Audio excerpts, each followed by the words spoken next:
안녕하세요. 비트코인 스트레이티지 전도사 금전입니다. 자, 25년 4월 17일, 지금 현재 오후 6시 13분을 지나고 있습니다. 자, 비트코인은 84,430불을 지나고 있어요. 볼린저 밴드, 그리고 저 같은 경우는 엔벨로퍼 볼린저 밴드를 두 개를 띄워놓고 보통 매매를 하는 편입니다. 이 중단선을 치고 올라가서 지금 횡보를 계속하고 있어요. 올라갈랑 말랑 올라갈랑 말랑 하고 있는데 뭐 1시간 봉이나 5분 봉, 15분 봉 뭐 이렇게 이제 매크로적으로 들어가면은 삼각 수렴으로 볼 수도 있습니다. 삼각 수렴. 그 아래서 아래로 내려갔다가 상승을 하려고 하는 움직임들, 우리 차트를 좀 보시는 분들은 어, 음, 뭐 롱숏 관점에서는 다 다르겠지만 두 가지 관점이 다 나올 수 있는 부분이라고 생각을 해요. 아마도 숏을 치시고 싶은 분들은 숏을 왜 내려갈 때가 됐는데 안 내려가지라고 생각을 하실 수도 있겠다라고 저는 생각을 합니다. 근데 이 아래에서 쌓아온 매물대가 쉽게 무너지지는 않을 거다. 저는 이 볼린저 밴드 상단 87,000불까지는 분명히 갈 거라고 생각을 하고, 그리고 그 다음에 9만 불까지 쐈다가 아래로 이제 이 수익 실현 매물들이 나오면서 아래로 또 내리면서 눌러주는 그림이 나올 거라고 생각을 합니다. 그렇게 됐을 때 이 중단선도 따라서 올라가게 될 거고요. 그리고 계속 말씀드리지만 뭐 이렇게 한 번에 쭉 쏠 수 있는 그런 그림은 쉽게 나오지는 않습니다. 여기 지금 요 매물대가 상당히 강하기 때문에 이 9만 불의 매물대, 그리고 요 10만 불까지의 요 사이에서도 또 횡보가 있을 수 있어요. 그래서 이제 그런 걸 감안을 해서라도 장기 현물을 들고 계신 분들은 이제 MSTR도 갖고 계신 분들은 그냥 쭉 갖고 가면 되겠다. MSTR 같은 경우도 최근에는 지금 엔벨로프 상단 하단을 이렇게 아주 정직하게 잘 치고 있죠. 하단을 쳤으면 지금 횡보장이니까 하단을 쳤으면은 이제 롱을 샀으면 될 것이고, 상단을 쳤으면 숏을 샀으면 될 겁니다. 근데 이게 말처럼 쉽지가 않아요. 말처럼 쉽지가 않습니다. 어찌됐건 저는 똑같이 아까 엔벨로프 상단 360불까지는 올라가지 않을까 싶어요. 이게 지금 이제 움직이면서 엔벨로프도 같이 움직일 거거든요. 이제 그런 부분들까지 감안을 하면 어찌됐건 엔벨로프 상단까지는 칠 거다라고 생각을 하고 매매에 임하고 있습니다. 어찌됐건 저는 여기 이 중단선에서 가지고 있던 30%의 숏이, 저는 이제 양매수를 하니까 롱숏, 그러니까 레버리지로 MST3와 MSTS를 말하는 겁니다. 영국장에 있는 3배짜리 그거를 아래서부터 7대3으로 끌고 왔기 때문에 여기는 거의 이제 한 9대1 정도 됐어요. 9대1. 그래서 여기까지 올라가면은 어찌됐건 롱으로는 수익을 본다. 나머지 일은 또 여기서 롱숏 비율 조절해가지고 또 진행을 할 건데, 그런 이제 매매 방법은 나중에 차차 한번 풀어볼게요. 차차 풀어보고요. 중요한 거는 요 엔벨로프와 이 볼린저 밴드를 같이 띄워놓고 봤을 때요. 이 엔벨로프에 닿으면 볼린저 밴드와 요 갭 있죠? 요 부분에 닿으면 상당히 속도가 빠르게 안쪽으로 들어오는 경향이 있어요. 그리고 여기처럼 이렇게 바깥으로 나가도 이 바깥에서 머물고 있으면 저는 이걸 이제 무중력 공간이라고 말을 해요. 무중력 공간에 닿게 되면은 여기서 둥둥 떠서 쭉쭉 올라갑니다. 여기 이 안에서는 중력이 마치 있는 것처럼 위아래로 이 중단선에 닿으면서 왔다 갔다 한다는 거죠. 그래서 기본적으로 볼린저 밴드를 기본으로 매매를 하되, 이제 이 엔벨로프 하단이나 상단으로 빠지게 되면 조금 이제 좀 속도감 있게 왔다 갔다 하는 걸 감안해서 진행을 하는데, 문제는 뭐 여러분들도 그렇고 저도 그렇고 저는 MSTR을 기초로 하는 레버리지를 매매를 하는 거기 때문에 이게 이 미국 장일 때 그렇게 열리는지 안 열리는지가 중요해요. 무슨 말인지 이해하시죠? 우리가 비트코인을 실시간으로 대응하면서 하는 선물 매매가 아니기 때문에, 저는 선물은 안 하고 있기 때문에, 만약에 선물하시는 분들이 있다 그러면은 이런 매매 방법도 나쁘지는 않다. 타점을 잡기에는. 그렇습니다. 자, 그래서 단기적인 관점은 아직도 저는 롱을 보고 있다. 87,000, 9만 불까지 롱을 보고 있고요. 여기 중단선에 왔을 때 정리를 안 했어요. 보통 5대5로 다시 정리 셋업을 하거든요. 근데 저는 상승을 한 번은 보겠다. 그럼 그 이후에는 어떻게 될 것이냐? 한 번 더 밟을 수 있어요. 요 하단을 한 번 더 밟을 수 있다고. 근데 밟지 않더라도 분명히 거래량을 터트리는 무언가가 있으면, 그것도 기관한테 유리하게 그런 작용할 수 있는 무언가 거래량이 있으면 그거는 저점으로 볼 수도 있겠다. 현재 상태로는 이게 제가 계속 이게 내려와서 한 번은 밑골이 깔끔하게, 왜냐면 기간이 아직 많이 남았거든요. 10월까지. 그래서 밑골이 깔끔하게 달았으면 좋겠다라고 말씀을 드렸었는데 그게 이제 아직은 안 나와서 좀 아쉽긴 한데 일단은 1차적으로는 상방을 보고 있습니다. 어찌됐건 끌어올려야 저점도 같이 끌어올려지는 거니까. 자, 그리고 저번 영상을 꼭 참고를 해보세요. 제가 우측 상단에다가 띄워놓을게요, 나중에. 저번 영상을 참고를 해보시면 제가 왜 이 10월까지 상승을 하는지를 조금 정리를 해놓은 것들이 있어요. 그래서 간단히 설명을 해보면은 제가 이 하단 추세선을 긋고 상단 저항선들을 쭉쭉 긋고요. 그리고 여기 2018년 고점에서 요 빗각을 그었어요. 빗각을 요 밟고 올라가는 요거를 그대로 여기다 이으면 그대로 빗각이 나옵니다. 그리고 여기서 전고점까지 올라갔던 1차 상승분 똑같이 동일하게 상승했었어요. 그리고 2차 상승분에서는 눌렸다 라고 표현을 했습니다. 그리고 이제 3차 상승분이 남았고요. 눌렸다가 4차 상승분이 남았어요. 그래서 여기서는 눌림의 과정이 10월까지 이 기간이 조정으로 많이 끝났기 때문에 상단 25만 불까지 이제 조정을 조금 받고 올라갈 거다라고 말씀을 드렸었는데, 자, 오늘은 우리가 많이들 얘기하죠. 글로벌 M2 한번 제가 이제 또 이렇게 한번 또 같이 이렇게 볼 수 있도록 한번 세팅을 해볼게요. 자, 보시면 자, 우리 여러분들 많이 봤을 거예요. 90일 지금 딜레이 된 글로벌 리퀴디티 돈이 얼마나 이제 전 세계적으로 풀렸는지 그 돈에 풀린 양에 따라서 이렇게 올라가고 있죠, 가격이. 왜냐면은 계속 말씀드리지만 우리가 매크로적인 부분으로 언제 뭐 시즌 종료가 되냐 뭐 하냐 이렇게 말들이 많아요. 근데 계속 말씀드리지만 얘는 기본적으로 이제 디지털 금이죠. 화폐 인플레이션의 해지를 하는 수단이에요. 우리 트럼프 말로는 이제 디지털 볼트죠. 디지털 볼트. 디지털 금이라는 뜻이에요. 요게 지금 노란색이 글로벌 리퀴디티예요. 그죠? 올라가면은 내려가고, 물론 이제 전체적으로 봤을 때 이렇게 막 그렇게 100%막 맞지는 않아요. 이렇게 전체적으로 딱 맞춰서 보면은 얼추 상승할 때 상승하고 내려갈 때 내려간다. 뭐 금하고 비슷합니다. 금이 먼저 상승하고 그 다음 비트코인이 가거든요. 여기서는 이렇게 끼워 맞췄는데 여기서는 맞지는 않죠. 그죠? 하락장이니까 그렇다고 칠게요. 자, 그런데 최근의 움직임을 보면요. 확실히 비슷합니다. 이렇게 보면. 그죠? 그러고 제가 여기 1차, 2차, 3차 상승 요 라인도 비슷해요. 그죠? 이 라인 꼭지점을 조금 맞춰본다고 하면 이 정도 중단선 정도로 맞춰준다고 하면은 17만 불에서 15만 불 사이 정도로 상승할 수도 있겠다. 최근에 와서는 이 상승 이 분이 상당히 비슷하다라고 보여지고 있고, 그럼 잠깐 좀 궁금한 게 있는데, 과거의 어떤 상승분에 대해서도 이렇게 본다고 하면, 과거에는 조금 그래도 이 중단선으로 이렇게 표시가 되어 있네요. 완벽히 일치하진 않았었어요. 근데 최근에 와서는 그 움직임이 상당히 비슷하다. 90일 기준으로 봤을 때. 이게 또 금하고도 비슷할 거예요, 아마. 자, 그리고 MSTR 역시 지금 보면 뭐 글로벌 리퀴디티 보면은 이것도 역시 제가 이렇게 맞춰봤는데 재밌는 거는요. 이거 90일 지연이거든요. 얘는 90일 지연. 뭔 얘기냐면 자, 얘는 90일 늦게 움직인다는 거예요. 90일 늦게. 한 3달 정도 볼게요. 근데 MSTR은 55일이 늦게 해야 이게 맞춰져요.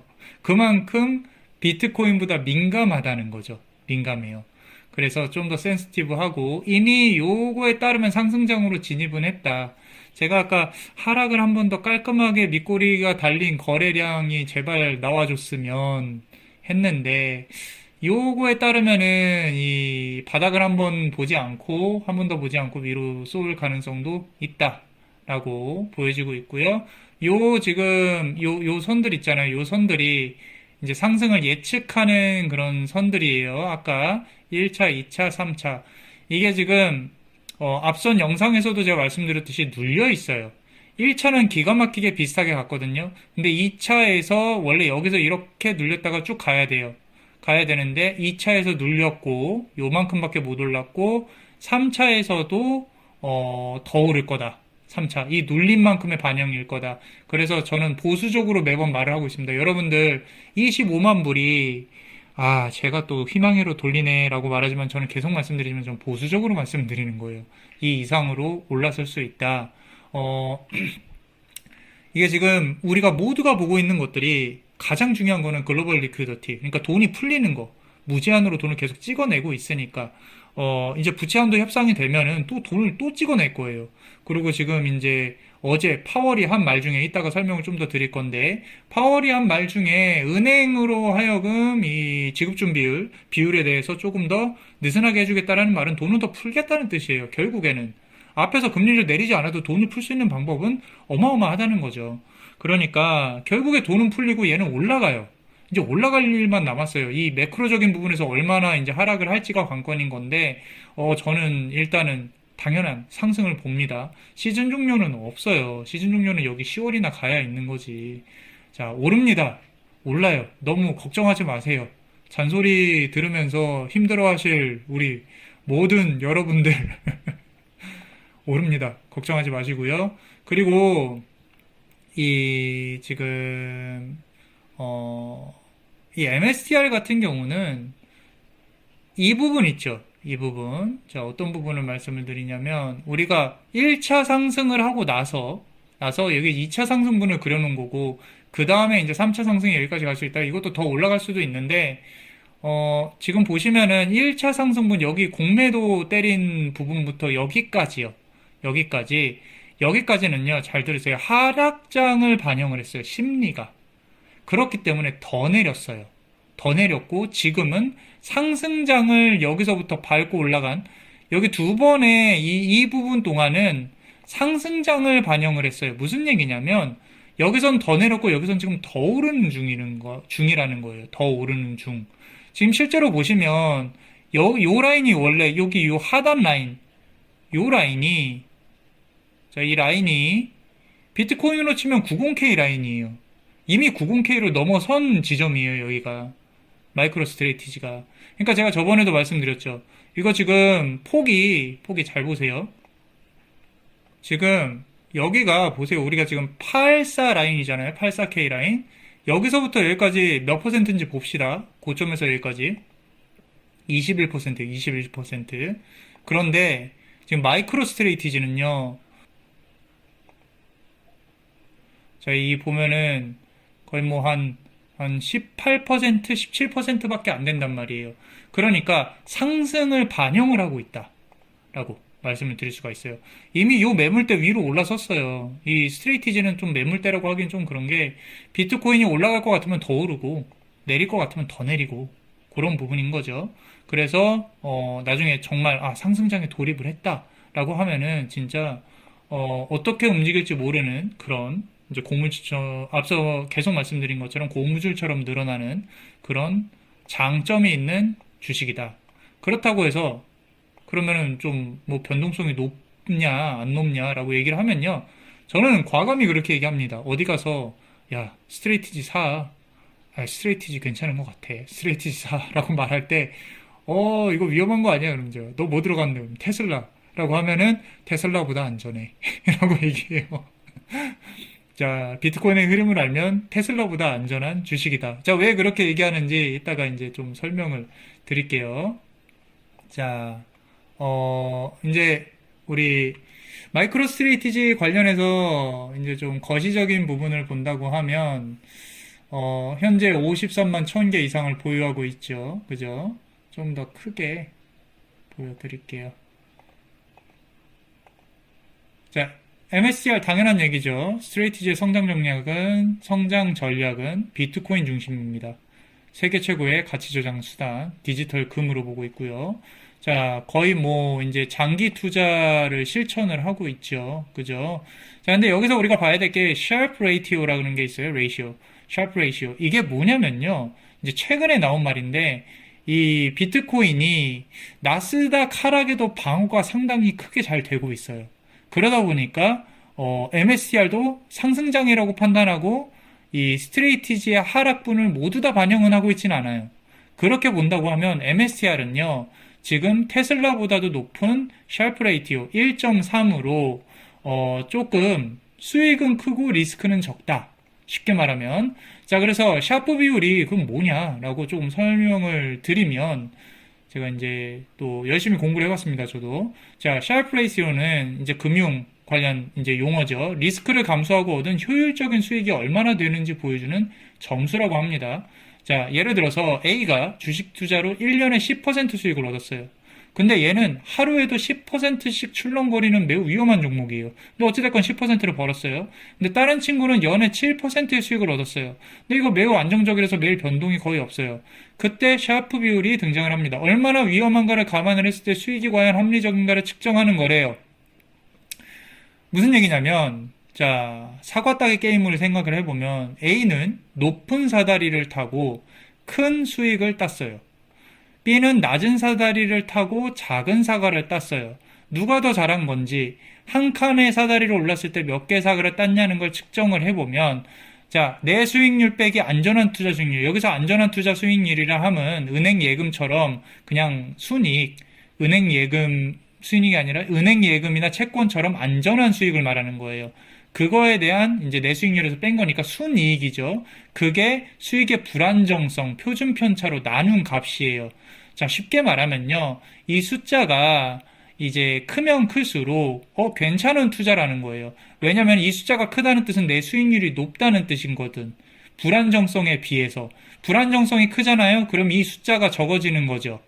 그죠? 그래서 최근에 테슬라는 우리 지금 MSCR이 1.3으로 나타내고 있다면 최근에 테슬라는 그보다 점수가 낮다. 리스크를 감안했을 때 내 수익이 얼마나 똑똑했는지 알려주는 성적표라고 나와 있습니다. 공부를 좀 해봤어요. 그래서 최근에는 샤프 비율이 높아요. MSCR이. 그래서 우리가 또 비트코인이 잘 방어를 해주고 있구나까지 해석을 할 수가 있고 나스닥 하락분에 비해서 자, 기업들의 비트코인 채택이 가속화되고 있습니다. 두 번째로. 자, 1분기, 2025년 1분기 기업들이 총 95,431 BTC를 매수했어요. 사상 최대라고 합니다. 자, 엘살바도르 대통령은 매일 최소 1 BTC씩 매수하고 있대요. 또 브라질 핀테크 기업, 이제, 멜루스. 또 비트코인을 주요 사업 목표로 선언하고 있고요. 요즘에 유행이죠. 비트코인을 우리는 주요 사업으로 합니다. 주가 끌어올리는 게 유행이에요. 또 이게 뭐 상승장에서는 또 많은 어떤 또 이 판이 깔릴 겁니다. 자, ETF에서도요. 이제 좀 최근에는 물량이 많이 빠져나갔죠. 그죠? 근데 순유입이 이제 조금 시작이 되지 않을까. 라는 생각. 자, 금과 비트코인의 가격 흐름이 또 중요합니다. 아까 말씀드린 것처럼 금 가격이 상승한 후에 약 13주 뒤에 비트코인이 따라오는 경향이 있다. 최근에 금 가격이 강하게 올라서 비트코인이 상승이 또 예상이 된다. 금은 아날로그, 비트코인은 디지털. 그죠? 그리고 이제 중앙은행이나 연기금 등이 금을 먼저 매수를 하잖아요. 그 다음에 이제 비트코인이 따라 움직이는데 이 유동성의 흐름인 것 같아요. 조금 요즘에는 비트코인이 주식에서 이제 주식보다 좀 덜 반영을 하는 것 같기는 한데 순서가 지금 이제 마지막인데 언젠가는 이제 비트코인이 주식, 금보다 더 빨리 움직이는 그런 부분들. 근데 예상을 조금 해보면 그런 수준이 되면 조금 더 안정성 있게 움직이겠죠. 지금 같은 변동성은 그렇게까지 많이 보이지는 않을 것 같아요. 자, 그리고 MSCR의 이제 우선주 전략, 우리 8% 배당짜리 우선주가 있고 10% 배당짜리가 있죠. 자, 무려 연간 1.2억 달러의 배당금을 감당을 할 수 있을까라고 물음표를 띄워보면요.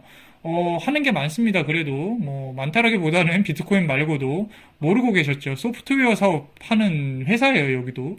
AI.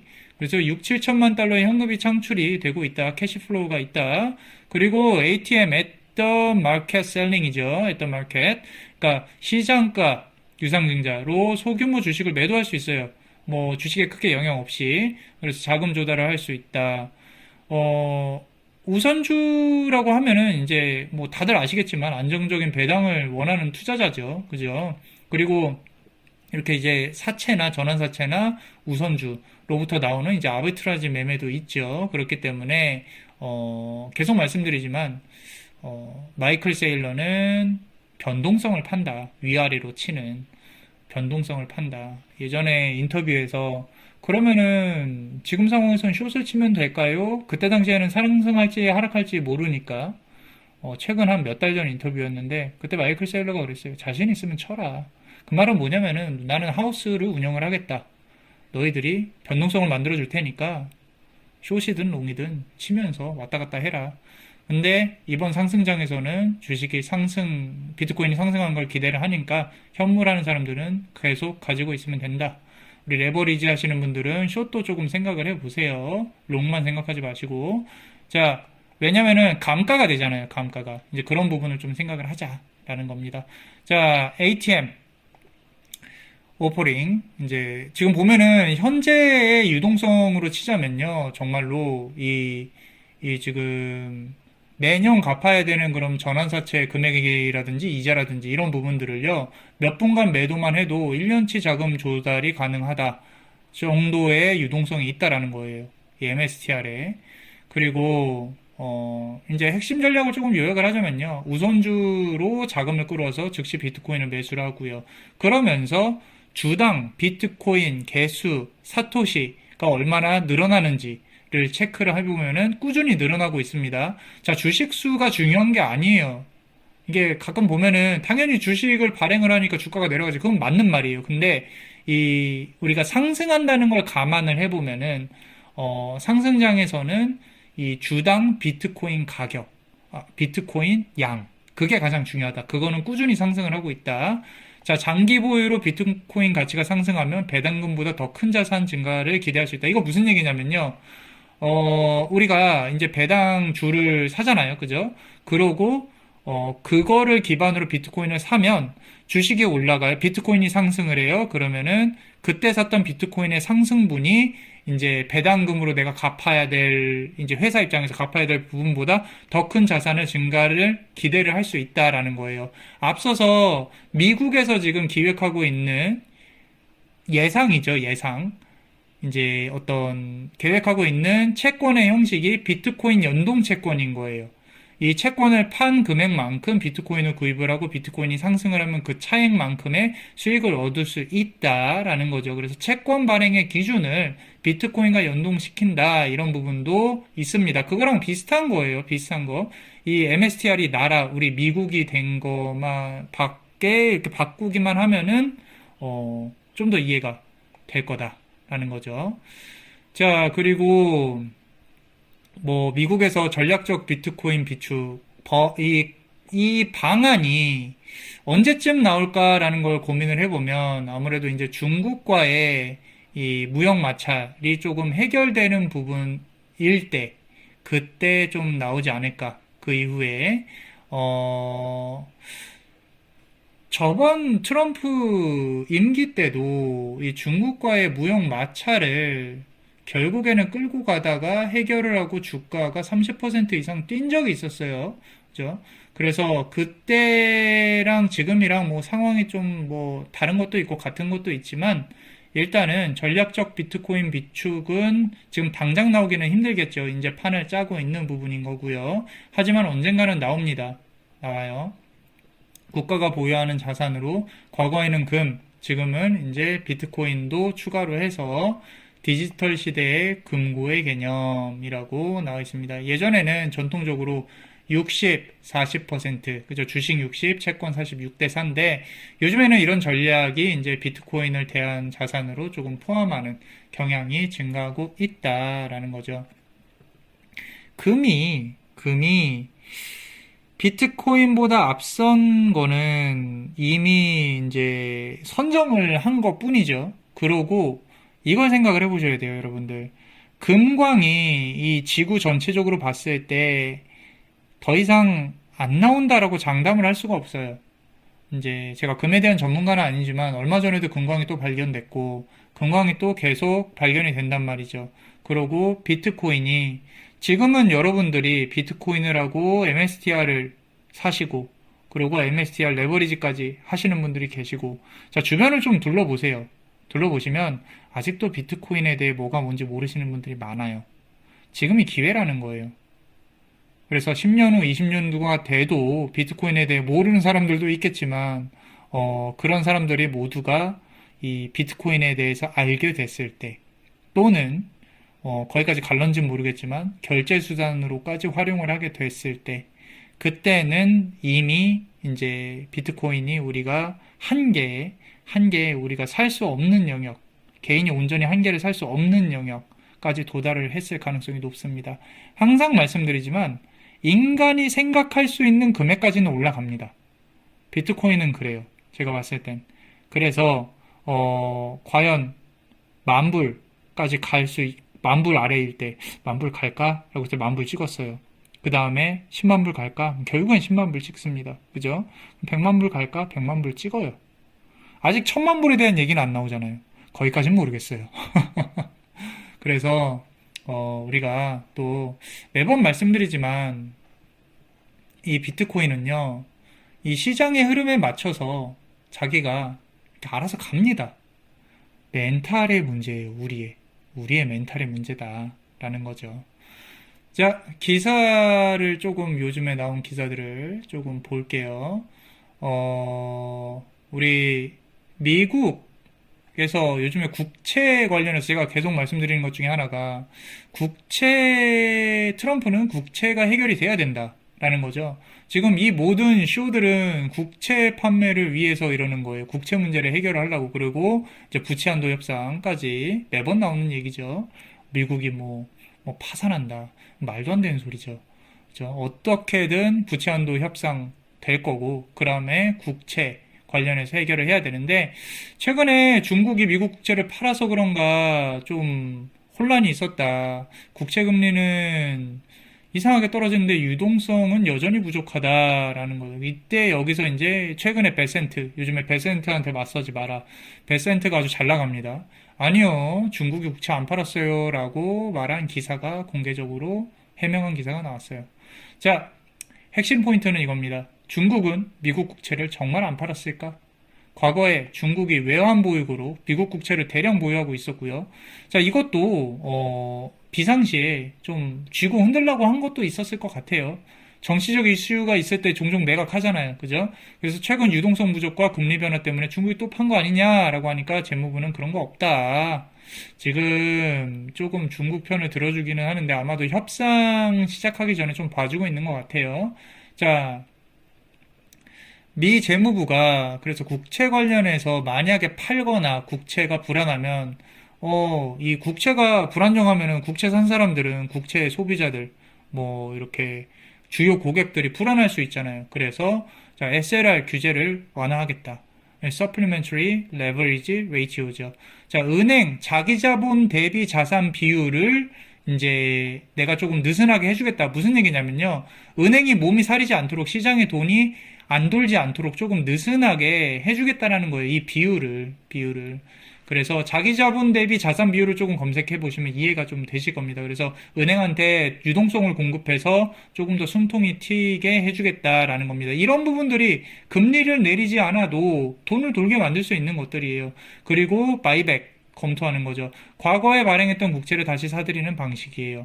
자, 그래서 이런 부분들이요. 보세요. 어제도 이런 파월이 이제 좀 우리는 금리 중립 지킬 거야 라는 말에 나스닥보다 이 비트코인의 하락 방어율이 상당히 높았단 말이에요. 덜 내렸다는 거예요. 덜 내렸다. 그래서 돈을 푸는 쪽으로 지금 얘기를 하고 있다는 걸 좀 아셔야 돼요. 그런 핵심들을. 자, 시장에서는 어떻게 반응하고 있을까? 뭐, 재무부의 이런 이제 국채 관련한 움직임은 당연히 긍정적으로 평가를 하죠. 왜냐하면 현재 미국 국채 시장은 국채가 넘쳐요. 살 사람들이 불안하면 특히 은행들도 있고요. 불안하면 부담을 느끼거든요. 그러니까 이제 재무부가 나서서 걱정하지 마라. 나 베센트는 이렇게 규제도 풀고 물량도 내가 바이백 하겠다. 다시 풀린 것도 사겠다. 그러니까 걱정하지 마라. 라고 이제 노력하고 있는 거죠. 자, 베센트가 애쓰고 있습니다. 자, 그리고 이제 파월 의장의 연설의 핵심을 조금 요약을 해볼게요. 자, 기다리겠다라는 거예요. 기다리겠다. 뭘 기다리겠다? 이 트럼프가 중국하고 쇼부를 보는 걸 기다리겠다라는 거죠. 저번에도 그랬어요. 이게 지금 이번 연도에만 이런 게 아니라 이 트럼프 취임 초기에 이제 저번 때도 했었단 말이에요. 중국하고 무역전쟁 했었어요. 잊은 거 아니시죠? 했었어요. 그때도 파월은 먼저 움직여주지 않았어요. 그렇기 때문에 트럼프가 파월을 싫어하는 거예요. 그래서 이 파월이 기다리겠다는 거예요. 뭘 기다리겠다냐는 거는 추가적인 경제 지표를 관찰한다는 거죠. 이 관세 관련해서 어떻게 될지 네가 먼저 해결하지 않으면 나는 절대 움직이지 않는다. 트럼프가 먼저 해결하지 않으면 이런 거예요. 그 대신 뒤로는 내가 돈은 좀 찍어줄게. 이런 것들이죠. 자, 인플레이션과 성장 둔화 우려. 자, 관세 정책에 영향이 있다라는 거예요. 이런 인플레이션과 성장 둔화, 경기 침체. 최근에 도입된 관세는 예상보다 규모가 크다. 그죠? 이에 따른 경제적 영향도 상당하다.